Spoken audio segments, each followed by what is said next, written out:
Hi guys! Tara samahan niyo akong bisitahin itong pabrika na nakaka 15,000 na order sa isang araw dahil bukod sa masarap, napakamura, ang dami pang natutulungang pamilya sa paggawa nito. Ito yung Anielas Leche Flan. Nasa likod lang nito, doon yung makikita yung pabrika nila. At bukod sa donuts na nagde-trending sa kanila, yung kasaba rin nila yung isa sa pinakamalakas din sa kanila. At after nga nilang gadgarin itong kamoting kahoy, paghahaluin na tong mga ingredients sila na may kasamang nyog at gata, then isasama na tong nag-grind na kasaba, then tatanggalin nila isa-isa yung mga naiwang matitigas na part. Kaya mahaba yung proseso niya at hindi talaga kayang gawin ng isang tao lang. Imagine guys, minsan nakaka 15,000 yung order sa kanila at sa isang araw lang yan. Kaya naman nakakatuwa yung may-ari nito dahil sa dami niyang empleyado at yung iba buong pamilya pa. Kaya naman ang dami niyang natutulungan at yung iba siya pa yung nagpapaaral. Then after na nilang mahalo yung evap milk, i-check ulit nila kung may mga naiwang pang matitigas na part hanggang sa sure na kahit isa walang naiwan. Then hahaluin lang ng mabuti tapos pwede na i-transfer sa lalagyan. At alam nyo ba, hindi lang donut at kasaba yung malakas sa kanila. Dahil sa dami nga nilang products, may ensaymada, brownies, cakes, leche flan, ube, actually lahat na ata meron sila. At lahat yan mabebenta at masasarap. At ngayon, after malagay sa lalagyan, sa oven naman next, then kapag kaluto na after a few minutes, maglalagay ulit sila na mixture nila dito sa ibabaw. Then gagadgaran ng konting cheese, then pwede na ulit ibalik sa oven para sa huling proseso. Kaya naman ano pang inaantay natin guys, huwag na natin patagalan, i-try na natin. Yung kilalang nagdo-donut at leche flan sa buong Sampaloc,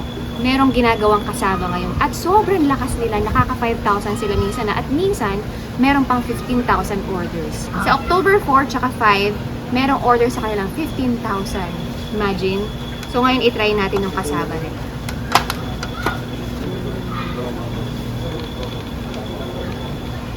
Try na natin.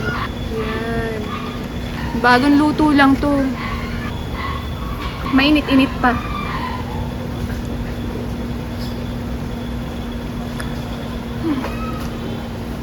Bagong luto nga. Mainit-init pa at wow, grabe. Sobrang sarap. Tsaka yung texture niya, maganda yung texture niya. Napaka-moist at hindi sobrang tamis. Sakto-sakto lang. Hindi ka mauumay dito. Kayang-kaya mong ubusin to actually. Ako kaya kong ubusin to ng isang upuan lang.